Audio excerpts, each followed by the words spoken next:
Before starting the refuel-defuel procedure, some safety precautions have to be taken, such as safety barriers and no smoking warning notices, especially if a fuel tanker is used. Make sure that the firefighting equipment is available.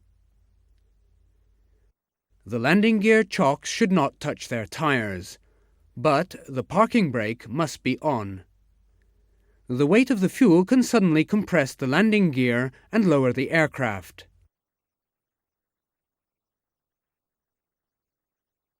Make sure there is no equipment below the aircraft which can cause damage.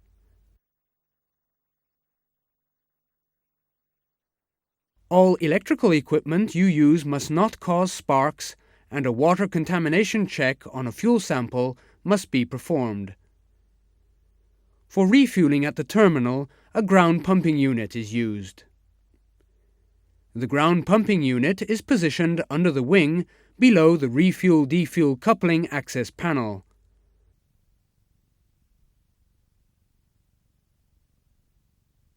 The ground cable is connected to the aircraft on the landing gear.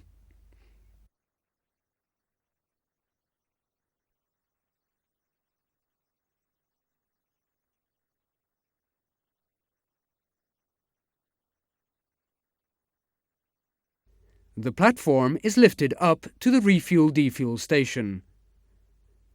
1, 2, 3 or 4 refuel hoses can be connected to perform an automatic pressure refuel. We are going to use 2 on the left-hand wing. The panel is opened. The 2 refuel-defuel coupling caps removed.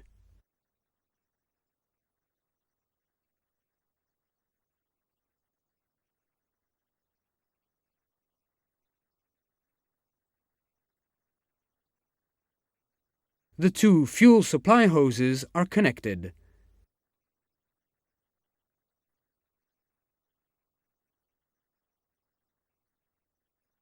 The caution placard indicates, "Do not let the refuel pressure get to more than 50 psi or 3.5 bars."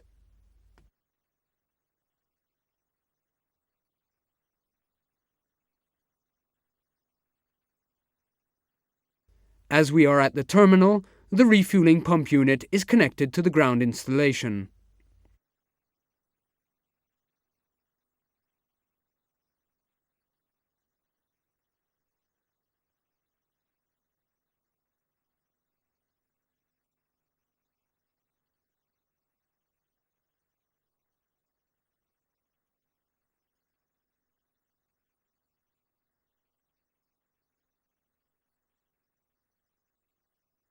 Under the fuselage fairing, open the door of the refuel-defuel control panel 990VU. If external electrical power or APU electrical power is not available, it is also possible to use the aircraft batteries. First of all, a test is to be performed. Lift the guard, then push and hold the high-level test switch. Check that the high level and overflow lights change state. Cockpit and end lights come on the FQI indicator. The fuel quantity, pre-selected, and actual displays show all 8s. When the test switch is released after a few seconds, all lights and quantity displays return to their initial condition.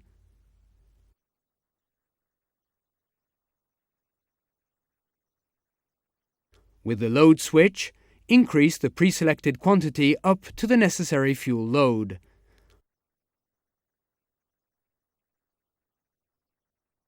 Adjust it. 74 tons are selected. Make certain that all refuel-defuel valve switches are in the norm position and guarded. Set the mode selector switch to the refuel position. The pump on the ground pumping unit can be started.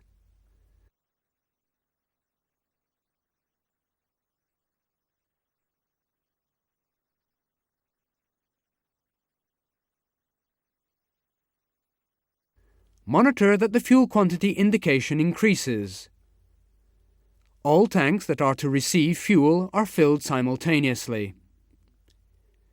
The actual indication increases together with the tank quantities.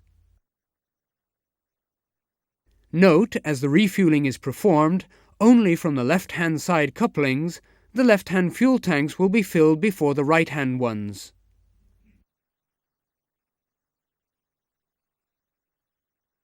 When a tank is full, its high-level light comes on.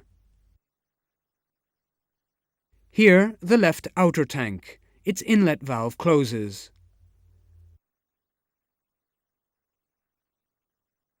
The right outer tank is also full. As the pre-selected quantity is 74 tons, no fuel is sent to the center tank, but there is some fuel in the trim tank.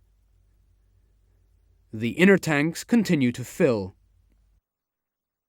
The Fuel Control and Monitoring Computer, FCMC, controls the distribution of the fuel in the different tanks.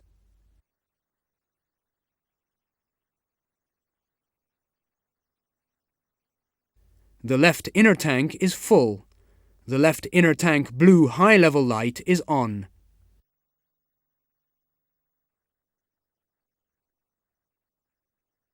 Now, both wing tanks are full.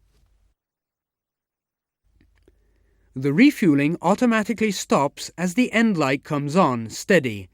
Actual and pre-selected displays agree and are stable with a 200 kilograms tolerance.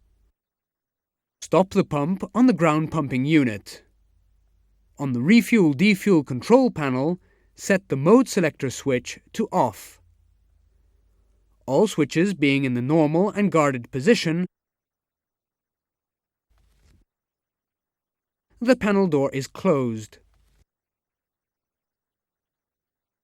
Disconnect the fuel supply hoses from the aircraft refuel-defuel couplings and reinstall the coupling caps.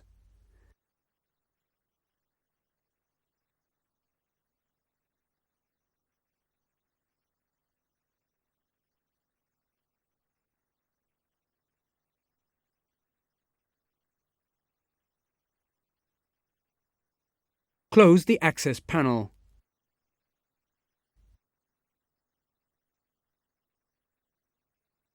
Remove the platform. Disconnect the ground bonding cables. If not needed, de-energize the aircraft electrical circuits. Put the chocks back in their original position. The automatic refuel operation is finished. Verify that the area is clean and clear of any equipment. When servicing and passenger loading is completed, the A340 is ready for departure.